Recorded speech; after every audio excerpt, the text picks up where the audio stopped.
l'Église est son corps. Et nous lisons cela dans Éphésiens 1, 22, 23. Il y a bien sûr un certain nombre d'autres références à l'Église, sous cette désignation ou ce titre. Quelle est la suggestion ou la fonction d'un corps physique? Tout d'abord, le corps d'un homme est un véhicule pour l'expression de sa personnalité. Vous ne pouvez pas toujours découvrir la personnalité par le moyen des traits du corps, mais habituellement, les gens se trahissent dans une certaine mesure par leur corps. Même si, dans certains cas, vous trouvez difficile de deviner ce qui se passe intérieurement. Le fait même que c'est difficile à deviner vous informe qu'ils n'ont pas l'intention que vous sachiez. Et vous les avez devinés. Nous ne pouvons pas facilement échapper au fait que, soit par un geste, un regard, une expression ou de bien d'autres façons, nous nous trahissons par notre corps. Cela est en tout cas une intention du corps, être l'expression de l'intérieur de l'homme, le pouvoir d'un moyen de s'exprimer. De même, l'Église, qui est son corps, est le vase, l'incarnation du Seigneur, l'Esprit, dans lequel et par lequel il doit s'exprimer. Si l'Église telle que nous la rencontrons en évoluant parmi ses membres concordait avec la pensée divine, nous saurions à quoi ressemble le Seigneur.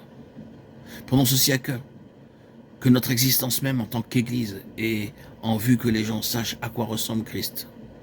Hélas, nous le décevons tellement en ceci.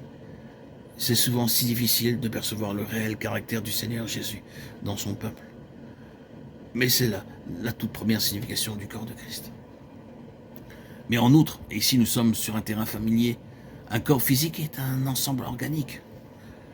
Ce n'est pas un tout mis ensemble de l'extérieur. C'est quelque chose qui est marqué par une unité, par la raison d'une vie à l'intérieur.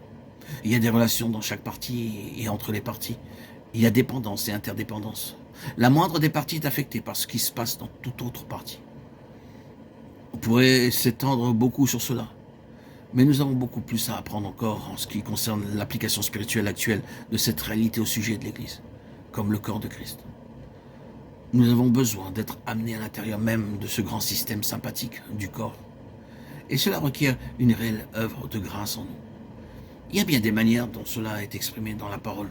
Nous devons nous souvenir des prisonniers comme si nous étions aussi prisonniers, de ceux qui sont maltraités comme étant aussi nous-mêmes dans un corps hébreu très restreint. C'est-à-dire, nous devons entrer dans leur situation par l'esprit. C'est un ensemble organique. Et si un membre souffre, tous les membres souffrent avec lui. 1 Corinthiens 12, 26. Il est probable que nous souffrons beaucoup pour les choses dont nous ne savons rien. Il y a de la souffrance, ici et là. Et nous y sommes impliqués. Le Seigneur cherche à nous engager dans les besoins des autres, à nous introduire dans leurs conflits.